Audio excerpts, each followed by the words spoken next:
अस्सलाम वालेकुम मेरे भाई, उम्मीद है आप सब खैरियत से होंगे।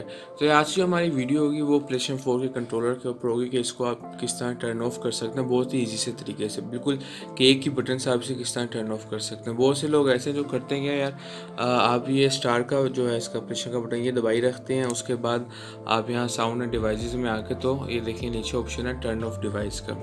आपने ये नहीं करना है, ठीक है। आपने क्या करना है, अगर आप इसमें से इसे दबाएंगे टर्न ऑफ डिवाइस करेंगे तो ये आपका, ये देखिए आपसे पूछेगा आपने डुअल शॉक बंद करना है, तो आप इसे फिर ओके करेंगे तो आपका डुअल शॉक टर्न ऑफ हो जाएगा। मगर आपने ये नहीं करना। आपने क्या करना है, अगर आप इस बटन को, जो इसका सोनी का ये बटन है प्लेस्टेशन का, ये ऊपर ही आप डुअल शॉक की देख सकते हैं, इसे आप 10 सेकंड तक दबाई रखेंगे तो आपका जो डुअल शॉक है वो ऑटोमेटिकली बंद हो जाएगा। आप चेक कर सकते हैं, अगर इसे मैं 10 सेकंड तक दबाता हूँ